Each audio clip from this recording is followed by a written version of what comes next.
تو اومدی، دنیا برام خندید. بهترین روزای زندگیمو برام ساختی. عشقم 3مین سالگرد ازدواجمون مبارک. خوابم یا بیدارم، تو با منی، با من همراه و همسایه، نزدیکتر از پیرهن.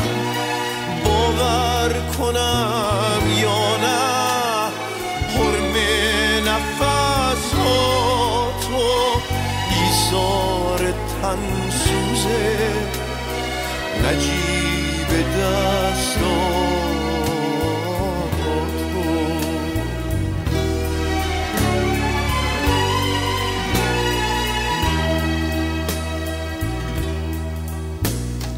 خوابم یا بیدارم، لمس تنت خواب نیست، این روشنی از توست.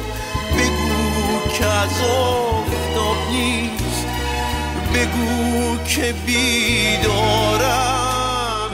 امروز یادآور بهترین تصمیم زندگیمه.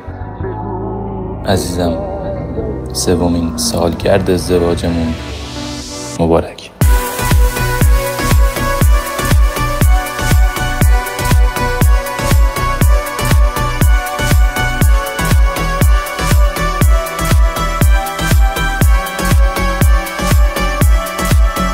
تو یه خورشید تب داری که من هموار داروتم، نگاهت مثل آتیشه و من انبار باروتم. یه مروارید پر نوری، حضورت ماه تورامه، تو اون صورت خوش نقشه، ظهور آرزوهامه. من گیر کردم رو تو، معنی عشق و فهمیدم پلو تو.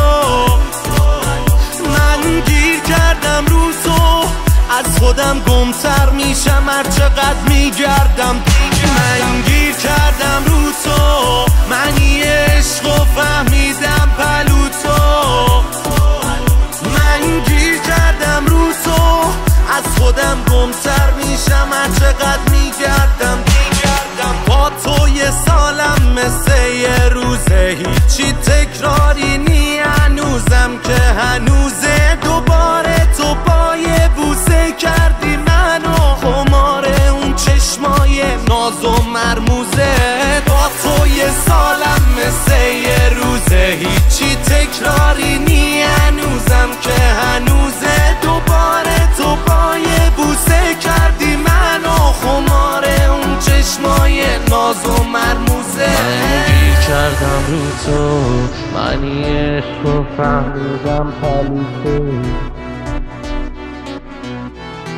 امروز یادآور بهترین تصمیم زندگیمه.